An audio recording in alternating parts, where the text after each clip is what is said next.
Now, the Munde sisters have emerged as headline grabbers in Maharashtra. Pankaja Munde, of course, was in the news after emerging as a major OBC leader as well as some sort a chief ministerial contender. Now, her younger sister, Pritam Munde, a doctor by profession, has actually scripted Lok Sabha history by a winning margin of 7 lakh votes for the Lok Sabha bypolls that were held in Bid, bettering even Prime Minister Narendra Modi's record in Vadodara. She joins us now to talk about this amazing victory. Of course, these have been deeply emotional moments for both the sisters. These elections taking place in the aftermath of their father's death, Gopinath Munde, and we can see in those pictures Pankaja, the elder sister, getting very emotional. Dr. Pritam Munde, you're a doctor, you're not a politician. This was your first election. There are those who will say that your historic win has been scripted by a sympathy wave for your father, and because the NCP and the Sena did not field candidates against you.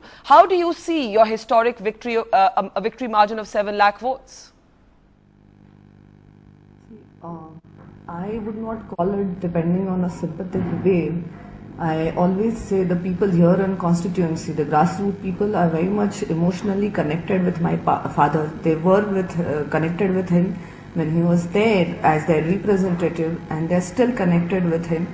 It's the development work that my father has done in his constituency, and it's because he was always there to solve all their problems.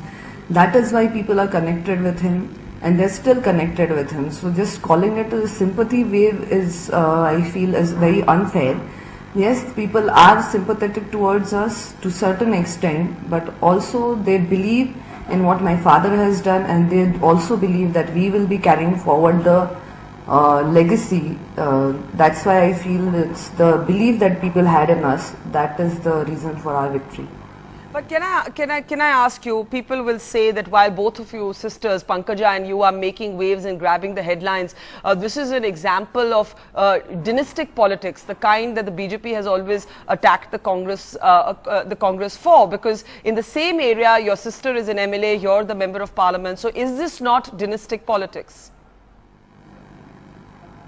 Pankaja was an MLA when my father was MP, and right now I'm just filling in for the place that was left empty after my father's sad demise. And this was not decided by family. It's not that one person in party dictates the rules and then we fill in the places. It's the people here, those people who always stood by my father, wanted one of us to be the representative after my father's death. And it's also the party workers who've always worked with my father on the field, on the grassroots level. It's their demand, it's their wish. It's not decided by family. We don't have the rules here in party. It's the common person's wish, and it's a common man's choice. So calling it dynastic is not appropriate. Pritam, you're a doctor by profession and by training. Will you be now giving up medicine for politics? See, I was working at JJ Hospital, which is a government-run institute. So I had to leave the job because a government servant cannot be actively involved in anything related to elections. Even if I had to campaign for my sister, I had to give up my job. And after my father's death, I have not resumed work. So as far as medicine career is concerned, it's right now on a little, you can say, back foot. But I genuinely believe once a doctor is always a doctor. I can't just give up being a doctor. Now, your sister Pankaja has been in the news as a possible chief ministerial contender, though Devendra Fadnavis is tipped to be the front runner. She says that she has not asked for the post, but she won't say no if it's offered to her. Do you believe that she qualifies to be chief ministerial candidate, or do you believe that there are many other senior, more experienced leaders who would get first preference? See, what I can tell you right now is I am a very, new kid on the block as far as politics is concerned. Secondly, whatever the senior leaders in party feel is right for the party, that should be that decision should be taken into consideration. And I'm sure whatever senior leaders will decide, everybody will be following that and will be happy with that. As far as her leadership qualities are concerned, it's better that party people decide for her rather than me being her sister giving my opinion about it.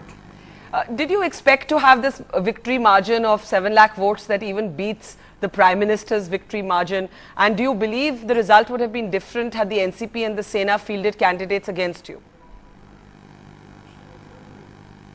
As far as the number of votes is concerned, I had not kept any number in my mind, but yes, I did know that I would emerge as a winner because I have been meeting people here every day since more than a month now, and when I started meeting people, I was not campaigning back then. I was not a declared official candidate for parliamentary elections.